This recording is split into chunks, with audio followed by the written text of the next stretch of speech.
for virtualsheetmusic.com. My name is Joseph Mendoes. I'm the cello expert at this website.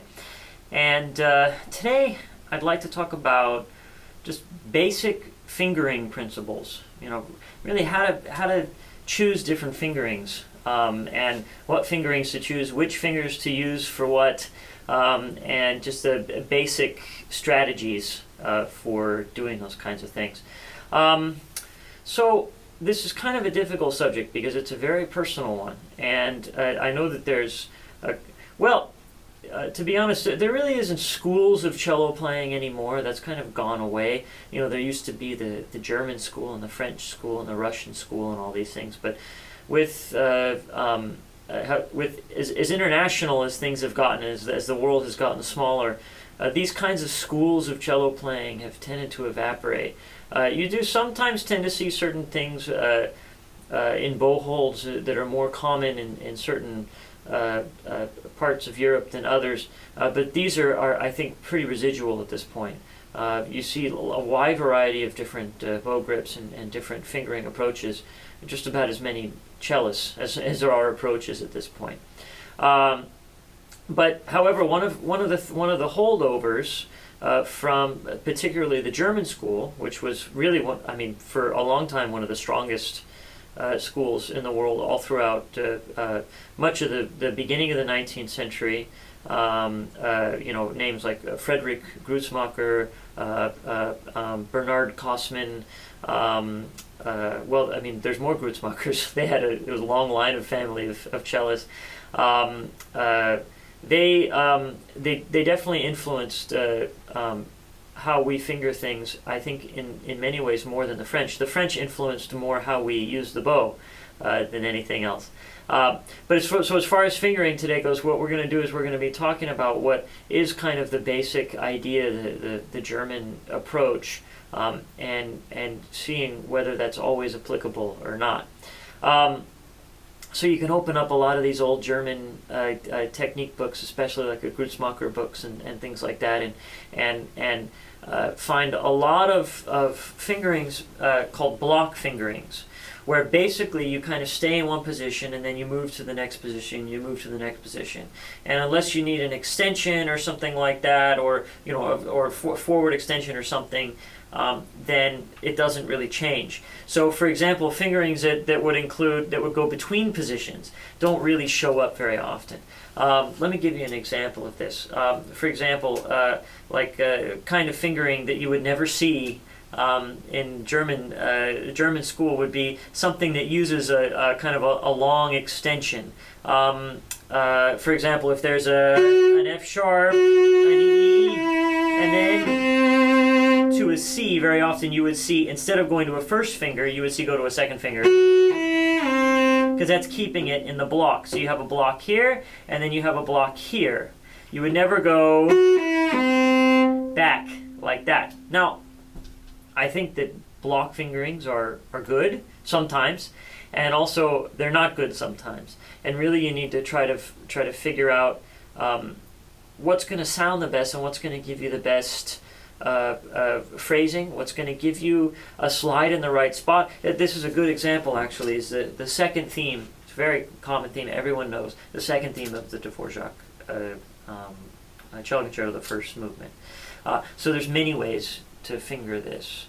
For example, in the old Casals recording, he starts open string on the open A, which is amazing to us.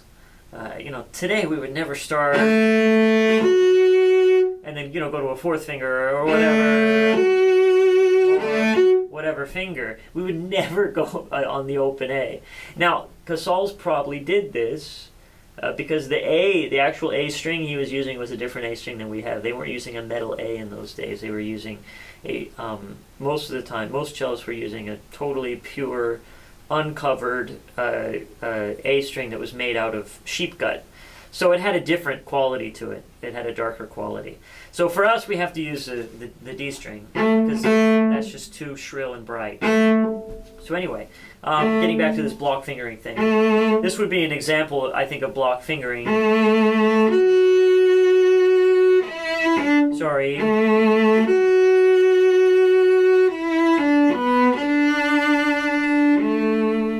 see where I stayed in the same position. Now this would be an example of not block fingering.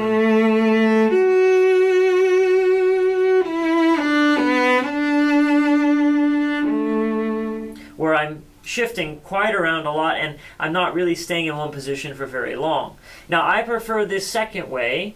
I don't know which sounded better on video, but I prefer the second way because I think that I can get a better sound even if I'm shifting more. So that's one of my basic fingering principles, is that whatever sounds best, that's what I'm going to do. Not necessarily what is going to be the most statistically consistent. You know, for example, this first fingering, this block one is easy because you just stay in the same position. You don't have to worry about shifting or anything. But you see it's going back and forth between the A string and the D string a lot. So the color is changing quite a bit. So that's a problem, I think. I think it interrupts the flow of the phrase, having all those changes and shifts in color. Whereas this keeps it the same color for longer.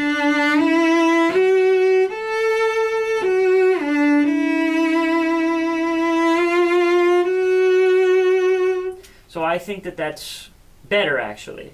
Now, I know there's a lot of argument about this, that you know, the easier fingering, which is sometimes these block fingerings, versus the harder fingering, which is usually a more expressive fingering, or better for the music. Obviously, if there's a fingering that is the easiest one and it sounds the best, then I'm going to use it. I'm not going to not use it just because it's an easy one. But generally speaking, I think that that's the direction we need to go, and we always need to follow our ear when it comes to the fingers. Now, to talk about the equality of the fingers. Now, each finger should be able to vibrate and you know, do all the same things that all the other fingers do equally. They should be able to. Now, for most of us, that's something that we work on. But most of us, in fact, I think almost all of us, don't necessarily achieve that to the level of perfection that we would want. So that means that when we do choose fingerings, we tend to favor certain fingers over others. For most of us, it usually is the second finger. Second finger is the one that sounds the strongest. So you'll see me use second fingers quite a bit in concerts, or you know, or I'm going to start posting some performance videos and things like that later on my website. Actually, I'll be starting to do that hopefully this next year. And you'll see the kinds of fingerings I choose. It seems kind of wacky sometimes. Like, why would he do that?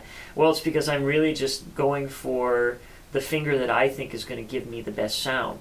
Which sometimes, you know, even a fourth finger might be more comfortable to use in a particular case.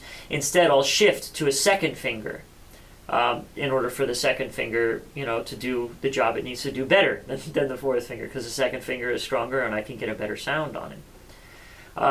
So I know today's video has been very general, and I apologize for that. These fingering principles are tough to get across, but let me just try to summarize and bring it together a little bit. In general, block fingerings, or this kind of German style of fingerings, they're good, but they tend to be problematic when it comes to being really expressive.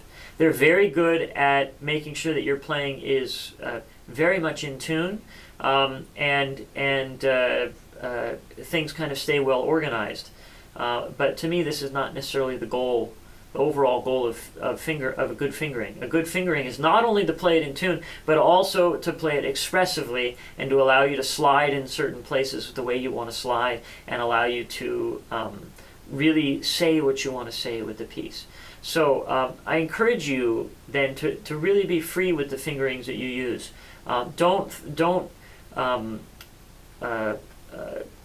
you know, just consider something, oh, I could never do that because it breaks some particular rule. Don't do that. Make sure that really the fingering that you're picking is the one that sounds the best for you, is the one that gives you the most confidence in the passage, makes you feel the best, and makes you feel that you can really say what you want to say. So thanks for watching this video, and there'll be, of course, many more coming. I've had some requests for videos on the Shostakovich First Concerto. That will be coming sometime in the future. That's a more involved video, and I need a little more practice time to get ready for something like that. But definitely I would love to go through at least the first movement to talk about some of the techniques in that wonderful piece. And whatever other suggestions that any of you have. I know at this point I've covered a lot of the technical approach of how I approach the instrument and how I think the instrument should be approached. But if there's anything I've forgotten or anything you can think of that I haven't hit, I would love to talk about it. So once again, this is Joseph Mendoes for virtualsheetmusic.com.